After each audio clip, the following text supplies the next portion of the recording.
शादी होते ही मेरा भाई विदेश चला गया। मेरी भाभी मुझसे हर रोज मोटी मोमबत्ती मंगवाती। आखिर वो हर रोज उस मोमबत्ती का क्या करती, जबकि मेरी भाभी को इस घर में आए हुए अभी 2 महीने ही हुए थे। 1 महीना पहले ही भाई बाहर कमाने चला गया था। जब से मेरा भाई बाहर गया था, तब से मेरी भाभी मुझसे रोज बड़ी वाली मोमबत्ती मंगवाती थी और रात होते ही अपने कमरे में मोमबत्ती लेकर चली जाती थी। आखिर वो इतनी सारी मोमबत्तियों का करती क्या थी? ये राज जानने के लिए एक रात मैं चुपके से उनके कमरे में छुप गया।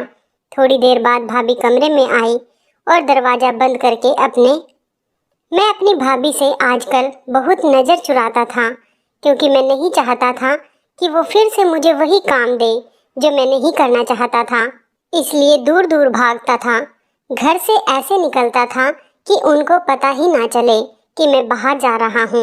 लेकिन आज उन्होंने मुझे देख लिया और मुझे एक काम बता दिया। मैं वो काम नहीं करना चाहता था। मैं मोहल्ले की किराने की दुकान की तरफ जा रहा था। भाभी ने मुझसे कोई चीज़ मंगवाई थी जो मैं उनके लिए नहीं लाना चाहता था, क्योंकि अब तो दुकान वाले ने भी मजाक बनाना शुरू कर दिया था। लेकिन भाभी को मना कैसे करता? माँ ने भी कहा था कि भाई घर पर नहीं है, तो अगर भाभी कोई चीज़ मंगवाए तो मना मत करना। इसलिए मैं उनकी हर बात मानता था। आज मैं फिर दुकान के बाहर खड़ा था और इंतज़ार कर रहा था कि कब दुकान खोले। जैसे ही दुकानदार ने दुकान खोली तो मैं आगे बढ़ा और यह कहा, ये लो पैसे और एक बड़ी वाली मोमबत्ती दे दो जो सबसे मोटी होती है। दुकान वाला हंस पड़ा और कहने लगा, रोज इतनी सारी मोमबत्तियों का क्या करते हो यार? तुम लोग तो अच्छे भले खानदान से हो। तुम्हारा भाई बाहर गया हुआ है, इन्वर्टर क्यों नहीं लगवा लेते? क्या आजकल के ज़माने में भी लाइट जाने के बाद मोमबत्ती जलाकर काम करते हो? आज मुझे थोड़ा गुस्सा आ गया और मैंने उससे कहा, भाई मुझे मेरा सामान दे दो, और भी काम है मुझे। मेरा उससे कहने का ये मतलब था कि तुम अपने काम से काम रखो, तुम्हारा काम है सामान बेचना। मैंने वो मोमबत्ती ली और घर आ गया। भाभी पहले से ही इंतज़ार में खड़ी थी। मेरी भाभी बहुत ज़्यादा खूबसूरत थी। वो सिर्फ गोरी ही नहीं थी, बल्कि वो बहुत सुंदर भी थी। सब लोग हैरान रह गए थे कि ये इतनी खूबसूरत कैसे है। इतनी खूबसूरत तो फिल्म की हीरोइन भी नहीं होती। यही खूबसूरती थी जिसको देखकर मेरी माँ ने फ़ौरन सोच लिया था कि अपने बेटे की शादी इसी के साथ करूँगी। शादी के 1 महीने बाद तक सारे खानदान वाले जो शादी में नहीं आ सकते थे, वो बार बार हमारे घर आते रहे मेरी भाभी को देखने के लिए। वो हैरान होते रहे और भाभी से पूछते कि तुम्हारी कोई बहन है क्या? लेकिन भाभी इकलौती थी। भाभी ने मेरे हाथ में मोमबत्ती देखी तो बहुत ज़्यादा खुश हो गई। उन्होंने खुशी खुशी मेरे हाथ से मोमबत्ती ले ली और उसका अंदर से वो धागा निकालकर वहीं फेंक दिया और मोमबत्ती को लेकर अपने कमरे में चली गई। शाम हो चुकी थी। वो शाम के बाद कोई काम भी नहीं करती थी, अपने कमरे में अकेली बैठी रहती थी। माँ कहती थी कि शायद इसको गौरव बेटा फ़ोन करता होगा। बेचारी की अभी अभी शादी हुई है और दोनों अलग हो गए। शादी पर बहुत ज़्यादा खर्च हो गया था, इसलिए उसे वापस जाना ही पड़ा। लेकिन कोई बात नहीं, 1 साल में वापस आ जाएगा। मेरी बहू का दिल तो दुखता ही होगा। मेरी माँ मेरी भाभी पर फिदा थी। माँ को उनमें कोई गलती नज़र नहीं आती थी। यह बात बड़ी अजीब और अनोखी थी कि एक सास होकर भी मेरी भाभी से इतना प्यार करती थी। मेरी भाभी भी सबके साथ अच्छे तरीके से रहती थी, लेकिन शाम होते ही वह अपने कमरे में चली जाती थी। मैं इस बात पर हैरान था कि अगर मोमबत्ती जलाकर रोशनी करने के लिए मंगवाया है, तो फिर इसका धागा क्यों निकाल दिया था? इसके बगैर तो वो जलेगी ही नहीं, तो फिर इसको मंगवाने का फ़ायदा ही क्या हुआ? मुझे कुछ समझ में नहीं आ रहा था। मैं बड़ा परेशान रहता। दुकान वाला मुझे ताने देता था। मैंने दूसरी दुकान पर जाने का सोचा, लेकिन दूसरी दुकान यहाँ से काफ़ी दूर थी, इसलिए मेरा वक्त बर्बाद होता था और मैं गर्मी में इतनी बार चक्कर नहीं लगा सकता था। इसलिए उसी दुकान से सामान लेने लगा। लेकिन ये मोमबत्ती आजकल सस्ती कहाँ मिलती है। भाभी से पैसे मांगते हुए भी शर्म आती थी। जो मेरे पास पैसे थे वही खर्च कर रहा था और मुझे ये बात बिल्कुल भी अच्छी नहीं लग रही थी। माँ ने कहा था कि अगर तुम्हें पैसे लेकर काम करना है तो फिर तुम्हारे से करवाने की क्या जरूरत है, वो अपने भाई से ही कह देती। इस वजह से मुझे कोई तकलीफ नहीं थी। लेकिन ये सब कुछ क्या हो रहा था? ये बात तो ठीक थी, घर में लाइट जाती थी और मोमबत्ती को लाइट के लिए इस्तेमाल किया जाता है। इसका मतलब कि भाभी भी यही करती थी। मैं इसकी वजह से बहुत ज़्यादा तंग आ चुका था। मेरी जेब भी खाली हो रही थी और कुछ समझ नहीं आ रहा था। इसी बीच दीपावली भी आ गई और हम लोगों ने दीपावली भी मना ली। मैंने एक तरकीब निकाली। मैंने कुछ पैसे एडवांस देकर इन्वर्टर खरीद लिया और अपने घर में लगा दिया। अब मुझे पूरा यकीन था कि इसके बाद भाभी मुझे मोमबत्ती लाने के लिए नहीं कहेगी, क्योंकि घर में इन्वर्टर से लाइट आ गई थी। घर वाले भी खुश हो गए थे। माँ ने मुझसे कहा, तुमने अपने पैसों से घर में कोई चीज़ मंगाई है, तुम भी अपने बड़े भाई की तरह ही है। वो भी अपने बारे में बाद में सोचता है, पहले हमारे बारे में सोचता है। तभी तो बेचारा इतनी जल्दी वापस चला गया। अभी तो उसकी शादी हुई थी, लेकिन उसकी बीवी बहुत अच्छी है, कभी कोई शिकायत नहीं करती। मुझे यकीन था कि अब भाभी भी मुझे वो काम नहीं देगी, लेकिन मैं तो हैरान रह गया जब अगले ही दिन भाभी ने मुझे पैसे दिए और कहा, मेरे लिए मोमबत्ती लेकर आना, कल भी तुम लेकर नहीं आए। मैंने कहा, भाभी अब आपको इसकी क्या जरूरत है, अब तो इन्वर्टर भी लग गया है। इस बात पर वो शांत हो गई। मुझे भाभी की बात माननी पड़ी, लेकिन मैं हैरान था कि अब तो मैंने इन्वर्टर भी लगवा दिया है, फिर भी मुझसे ये सब कुछ क्यों मांग रही है। खैर, जो मैं नहीं चाहता था मुझे वही करना पड़ा। एक दिन मैंने भाभी से पूछा कि इसका करती क्या हो आप। इस बात पर वो हंसने लगी और कहने लगी, मैं रात को खिड़की खोल दूंगी, तुम खुद ही देख लेना मैं इसका क्या करती हूँ। मैं हैरान रह गया था। मेरी भाभी बहुत ही ज़्यादा अजीब थी, लेकिन उनका साथ उतना अच्छा नहीं था। मेरी भाभी उस दिन मुझसे अजीब किस्म की बातें कर रही थी। मैं ये बात अपनी माँ को भी नहीं बता सकता था। एक दिन भाई का फ़ोन आया और वो माँ से कह रहा था कि लगता है आप लोगों ने मेरी बीवी को बहुत ज़्यादा प्यार से रखा हुआ है, उसको मेरा कोई ख्याल ही नहीं है, मुझे फ़ोन नहीं करती, मुझसे बात नहीं करती।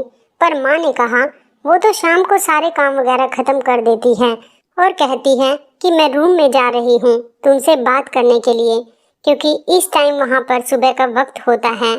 मैं उसको तंग नहीं करती कि तुम उससे बात करते होंगे, तुम यहाँ पर रहते नहीं हो तो बात करके ही गुजारा हो सकता है। मेरा भाई इस बात पर हैरान था। उसने कहा, नहीं ऐसा कुछ नहीं है, हम लोग बात तो करते हैं, लेकिन वो मुझे इतना वक्त नहीं देती। मेरे भाई ने भी शायद उसकी इज्जत रख ली थी, उसने बात को घुमा दिया। मेरी माँ को भी शक होने लगा था। मेरी माँ ने उसके बाद से मेरी भाभी को रात का खाना बनाने का काम दे दिया और कहती, रात का सारा खाना तुम्हें बनाना है। खाना बनाने का ये मतलब था कि उसे खाना बनाना था, सबके लिए खाना तैयार करना था और उसके बाद खाने के बर्तन भी धोने थे, जिसमें वक्त काफ़ी लग जाता था। रात के 10 तो बज ही जाते थे। हमारे घर में खाना देर से खाया जाता था। भाभी ने 2 दिन तक तो यह काम किया, उसके बाद वो परेशान हो गई। उन्होंने कहा, मैं यह काम नहीं करूँगी। एक तो मेरे पति को बाहर भेज दिया, शादी में तो आप लोगों ने ऐसा कुछ नहीं बताया कि वो इतनी जल्दी वापस चला जाएगा, और ऊपर से मुझसे घर का काम करवा रहे हैं। मैं दिन का खाना बनाया करूँगी, रात का खाना मैं नहीं बनाऊँगी। जब उन्होंने इनकार कर दिया और अपने पर आ गई तो माँ फिर भी क्या करती, फिर घर में झगड़े होते और कुछ ठीक भी नहीं होता। मेरी माँ इस तरह की नहीं थी, उन्हें ज़्यादा झगड़े करने का शौक नहीं था, इसलिए वो अभी खामोश हो गई। और मैंने भी सोच लिया कि मैं देखूंगा कि भाभी क्या करती है, और उन्हें खुद ही कहा था कि मैं रात को खिड़की खोल दूंगी और तुम देख लेना। मैंने सोच लिया कि आज रात उनके कमरे की खिड़की से ज़रूर देखूंगा। उनका कमरा एक कोने में बना हुआ था, बाहर छोटा सा बाथरूम था। यही कमरा भाई को इसलिए दिया था कि उनकी नई नई शादी हुई थी तो वो लोग थोड़ा साइड पर रहे। मुझे तो ये अच्छा ही नहीं लग रहा था, क्योंकि रात का वक्त था। अगर कोई मुझे देख ले कि मैं भाभी के कमरे की खिड़की के बाहर खड़ा हूँ और अंदर झांक रहा हूँ तो मेरी बहुत बेइज्जती हो जाती। मम्मी तो मुझे ना जाने क्या क्या बातें सुनाती। एक तो उसका पति घर पर नहीं है, तो कौन होता है रात के टाइम उसके पास जाने वाला। मैंने आसपास देखा तो कोई भी नहीं था। फिर जब मैं खिड़की के पास गया तो खिड़की बंद थी, लेकिन अंदर से अजीबोगरीब किस्म की आवाज़ आ रही थी। ऐसा लगता था कि भाभी को दर्द हो रहा था। मैं हैरान था कि भाभी ऐसा क्या कर रही थी। वो तो कह रही थी कि वो खिड़की खोल देगी, लेकिन उन्होंने खिड़की नहीं खोली और मैं वहाँ से वापस चला गया। सुबह मैंने भाभी से कहा, आपने खिड़की क्यों नहीं खोली? तो उसने कहा, अच्छा तुम देखने चले आए? मैं तो मजाक कर रही थी। तुम्हें शर्म नहीं आती? तुम मेरे कमरे में झांकोगे? मैं शर्मिंदा हो गया। मैंने कहा, नहीं, मैं भी मजाक ही कर रहा था, मैं नहीं आया था।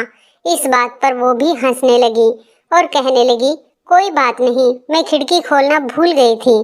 मुझे कुछ समझ नहीं आता कि उनका मूड का पता ही नहीं चलता। कभी कोई अजीब सी बात कर देती थी और कहती थी कि मैं मजाक कर रही हूँ, और कभी सीरियस में भी अजीब सी बातें कर देती थी और कहती कि मैं मजाक नहीं कर रही। मेरी माँ को भी मेरी भाभी से तकलीफ होने लगी। उनकी हरकतों पर गुस्सा आने लगा था। अगर मोहल्ले से कोई आता है तो मेरी माँ उसकी बुराई भी करती थी, जबकि मोहल्ले वाले कहते थे कि बड़ी किस्मत वाली हो, इतनी खूबसूरत चांद जैसी बहू मिली है। मेरी माँ कहती थी कि खूबसूरती का अचार डालूं क्या, कोई गुण भी तो होना चाहिए। जबकि यही माँ थी जो पहले कह रही थी कि लड़की को खूबसूरत होना चाहिए ताकि सारे देखें तो देखकर ही जल जाएं। घर के काम तो आजकल किसी भी लड़की को नहीं आते, शादी के बाद ही सीखती हैं। लेकिन अब मेरी माँ का नज़रिया बदल गया था।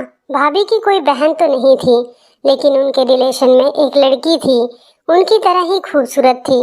मेरी माँ पहले कहती थी कि उसका रिश्ता मेरे साथ करना है, लेकिन अब मेरी माँ ने इनकार कर दिया था और मुझे भी कोई चाव नहीं था। अगर भाभी ऐसी थी तो वो लड़की भी ऐसी ही होगी, और मैं ऐसी औरतों के साथ जिंदगी नहीं गुजार सकता था। भाई यहाँ पर नहीं था। अगर उन्हें पता चल जाता कि इस तरह की हरकतें हो रही हैं तो वो भी हैरान होते और परेशान भी। अगले दिन मैं फिर इंतजार कर रहा था कि आज खिड़की खुली होगी, लेकिन आज जब मैं जाने लगा तो मेरी माँ ने मुझे देख लिया। उन्होंने कहा, इस तरह किधर जा रहा है? मैंने कहा कि वह मेरे दोस्त का फ़ोन आया है तो मैं आंगन में जा रहा हूँ। मेरी माँ ने कहा, वहाँ ही बात करनी है क्या? अपने कमरे में बैठकर बात कर ले। ऐसी कौन सी बात है? उन्होंने तो मुझे डांटना ही शुरू कर दिया। खैर, मैं माँ के सामने ही वापस कमरे में आ गया, लेकिन थोड़ी देर बाद फिर से मैं चला गया जब मुझे यकीन हो गया कि मेरी माँ सो गई हैं। लेकिन इस बार फिर से खिड़की बंद थी और वही आवाज़ें आ रही थी। अब मैंने गौर से सुना। वो ऐसी आवाज़ें थी जैसे भाभी तकलीफ में हो। क्या वो भाई की याद में रो रही थी? लेकिन वैसे तो उनकी हरकतों से ऐसा नहीं लगता था कि उनको भाई की याद आती है। भाई कहते थे कि मुझसे ठीक से बात भी नहीं करती, आप लोगों ने इसको कामों में तो नहीं लगा रखा है। लेकिन ऐसा तो कुछ भी नहीं था, फिर आवाज़ क्यों आ रही थी? आज तो मैं बड़ा परेशान हो गया। अगले दिन मैंने भाभी से उसके बारे में कोई जिक्र नहीं किया। वह शायद मेरे साथ मजाक कर रही थी। रोज कहती कि मैं खिड़की खोल दूंगी, लेकिन खिड़की खोलती ही नहीं थी और मैं चोरों की तरह जाता था। मुझे टेंशन अलग होती थी, पर आज माँ ने भी मुझे डांट दिया था, इसलिए मैंने सोच लिया कि मैं ये सब कुछ अपने दिमाग से निकाल दूंगा। वैसे भी मुझे उनकी ज़िंदगी में बोलने की ज़रूरत नहीं थी, लेकिन दूसरी तरफ वो चीज़ें भी मुझसे मंगवाती थी, तो फिर मैं क्या करता। एक दिन भाई का फ़ोन आया और उन्होंने कहा कि वो 3 महीने के लिए आएंगे और उनके आने में ज़्यादा दिन नहीं है, क्योंकि उनको छुट्टियां मिल रही हैं। जिस शहर में वो काम करते हैं वहाँ के हालात ख़राब हैं, उनको जल्द वापस भेज दिया जाएगा और वो 3 महीने के लिए यहीं पर रहेंगे। यह बात सुनकर हम सब खुश हो गए, लेकिन भाभी की शक्ल देखकर ऐसा लगता था कि वो बहुत ज़्यादा परेशान हो गई थी। उसके चेहरे पर बिल्कुल भी खुशी नहीं थी। उन्होंने कहा कि ऐसी अफवाह आ रही है, कुछ भी नहीं होगा, छुट्टियां नहीं मिलेंगी, उधर ही काम करेंगे, और काम नहीं करेंगे तो पैसे कहाँ से आएंगे। मेरी माँ ने सीधा कह दिया, तुम्हें तो खुश होना चाहिए कि तुम्हारा पति वापस आ रहा है, तुम्हें काम और पैसों की पड़ी हुई है। तो मेरी भाभी ने उल्टा जवाब दिया और कहा कि ऐसे पैसे नहीं आएंगे तो घर कैसे चलेगा? आपका ये बेटा तो कोई काम करता नहीं, जबकि मैं घर में बच्चों को ट्यूशन पढ़ाने जाती थी। वैसे भी मेरी पढ़ाई चल रही थी, मुझे काम करने की क्या जरूरत थी। पापा की पेंशन आती थी और भाई भी तो सारा घर चलाते थे। माँ कुछ बोलने लगती, लेकिन मैंने माँ को चुप करवा दिया। मैंने कहा वो अपना रंग दिखा रही हैं और इस तरह घर का माहौल खराब होगा और आपका भी ब्लड प्रेशर बढ़ जाएगा। माँ अपने कमरे में चली गई। मैं खुश था कि उन्होंने मेरी बात मान ली और वो शांत हो गई। मैं नहीं चाहता था कि घर में कोई बवाल हो। मेरी भाभी छोटी छोटी बातों पर ताने देने लगी थी। शायद उनका वो अच्छा होने वाला रूप अब खत्म हो गया था और वो हमें बताने लगी थी कि वो किस किस्म की औरत है। मैं भाभी से दूर रहता था, अपने काम से काम रखता था। अब जब वो मुझसे कुछ मंगवाती तो ला के दे देता। एक दिन मैं अपना फ़ोन लेकर उनके कमरे के पास से गुजर रहा था। रात का वक्त था जब उन्होंने मुझे इशारा किया और मैं कमरे के अंदर चला गया था। मैं समझा कि वो मेरे साथ मजाक कर रही है। मैं वापस जाने लगा, लेकिन जैसे ही जाने लगा मेरे कदम रुक गए क्योंकि उन्होंने कमरे की खिड़की खोल दी थी। इसका मतलब कि आज वह मजाक नहीं कर रही थी। खिड़की खुली हुई थी और मैं अंदर झांक कर देख सकता था। मैं यह मौका नहीं जाने देना चाहता था। अगर मेरे हाथ उनकी कमजोरी लग जाती तो मैं ज़रूर माँ को बता देता और अपने भाई को भी। लेकिन भाभी को पता नहीं था कि आज उन्होंने कितनी बड़ी गलती कर दी। अब मेरे दिल में उनके लिए बिल्कुल भी इज्जत नहीं थी। मेरी माँ के साथ झगड़ा करती थी और मुझे यह सब कुछ पसंद नहीं था। मैं आगे बढ़ा और काफ़ी हैरान भी था कि क्या होने वाला है। खिड़की खुली हुई है और कमरे के अंदर लाइट भी ऑन थी। देखने के लिए गर्दन अंदर की तो सामने का मंजर पहले मुझे ठीक से दिखाई नहीं दिया। उसके बाद जब देखा तो हैरान रह गया। मेरे होश ही उड़ गए। अब मुझे पता चला कि भाभी को दर्द क्यों होता था, क्योंकि भाभी मोमबत्ती जलाकर और उसे पिघलाकर अपने चेहरे और हाथों पर लगा रही थी। गरम गरम मोमबत्ती लगाकर जब वो सामने बैठी थी तो बहुत ही अजीब लग रही थी। उन्होंने भी मुझे देख लिया।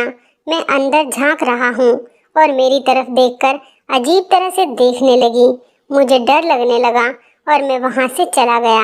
सुबह जब ये बात मैंने भाभी से पूछी कि आप ये क्या कर रही थी, तो उसने कहा कि तुम्हें क्या लगता है मैं इतनी खूबसूरत हूँ? क्यों हूँ? क्योंकि मैं रोज रात को अपने चेहरे पर मोमबत्ती लगाती हूँ। वही लगा रही थी और उसकी वजह से मेरे चेहरे की सारी गंदगी मेरे चेहरे से उतर जाती है। तभी तो मैं इतनी खूबसूरत लगती हूँ। मैंने सोच लिया था कि भाभी पागल है और दोबारा मैंने उनसे कोई बात नहीं की। खूबसूरती के लिए कोई अपने आप को इतना दर्द देता है। जो इंसान अपना नहीं होता वो किसी का नहीं होता। जब वो अपने साथ इतना जुल्म कर सकती है तो वो कल को किसी के साथ भी कर सकती है। मैंने यह बात किसी को नहीं बताई। भाई 3 महीने के लिए वापस आ गया। भाई और भाभी रोज झगड़ा करते थे। भाभी बहुत जिद्दी थी और शायद भाई को भी उनके किसी पुराने चक्कर के बारे में भी पता चल गया था। आजकल वो बहुत झगड़ते थे। पहले तो हम सिर्फ आवाज़ें सुनते थे, फिर उनके झगड़े कमरे से बाहर आ गए। भाई ने कहना शुरू कर दिया, मैं इस लड़की के साथ नहीं रहूँगा, ये पागल है, इसका दिमाग खराब है। इस तरह बात चलते चलते डिवोर्स तक चली गई। हम लोगों ने फिर भी कोशिश की कि किसी का घर खराब ना हो। भाई को बहुत समझाया, पापा ने भी बहुत समझाया, लेकिन भाभी अचानक अपने घर चली गई और वापस आने से इनकार कर रही थी। हम लोग उनको फिर भी समझाते रहे, लेकिन वह नहीं मानी और कुछ दिन बाद उनकी तरफ से कोर्ट का ऑर्डर आ गया। वो मेरे भाई से डिवोर्स लेना चाहती थी। अब मेरे भाई को भी गुस्सा आ गया और मेरे भाई ने कहा, मैं तो पहले से ही इसको रखना नहीं चाहता था, आप लोगों की वजह से सब्र कर रखा था। ना जाने भाभी किस तरह की थी, वो क्या चाहती थी। उनको खुद पर बहुत ज़्यादा गुरूर था। मेरी माँ भी काफ़ी परेशान थी क्योंकि मामला कोर्ट तक चला गया था। मेरे भाई ने माँ से कहा, आपने लड़की की शक्ल देखी लेकिन उसका किरदार और उसकी अकल नहीं देखी, केवल शक्ल देखकर इसको ले आई। कुछ दिनों के बाद मेरी भाभी और भाई को अपनी अपनी गलती का एहसास हुआ और वो फ़ोन पर बातें करने लगे। फिर मेरा भाई भाभी को घर वापस ले आया। भाभी भी खुशी खुशी घर वापस आ गई। दोनों को अपनी गलती का एहसास होने के बाद दोनों ने एक दूसरे से और घर वालों से माफ़ी मांगी। फिर उन्होंने अपनी घर गृहस्थी की अच्छी शुरुआत कर ली और खुशी खुशी रहने लगे। दोस्तों, आप लोगों से भी गुजारिश है कि किसी की भी केवल खूबसूरती ना देखें, सब कुछ देखने के बाद ही शादी करें, क्योंकि शादी कोई खेल नहीं है। और ना ही जल्दबाजी में कोई भी गलत फैसला करें, क्योंकि जल्दबाजी का काम तो शैतान का होता है। और जब भी कोई निर्णय जल्दबाजी और गुस्से में लिया जाता है, कई बार उस निर्णय पर हमें बाद में पछताना पड़ जाता है। इसलिए कोई भी निर्णय लेने से पहले अच्छी तरह से सोच विचार कर लेना चाहिए। आज की कहानी बस इतनी ही। तो इस कहानी के बारे में आपकी क्या राय है, कमेंट करके ज़रूर बताइएगा। दोस्तों, आपको हमारी ये मज़ेदार कहानी कैसी लगी, आप हमें कमेंट बॉक्स में ज़रूर बताएं। यदि आपके पास भी ऐसी कोई प्यारी सी कहानी है या फिर ऐसी कोई कहानी जिससे कुछ शिक्षा मिले, तो आप हमारे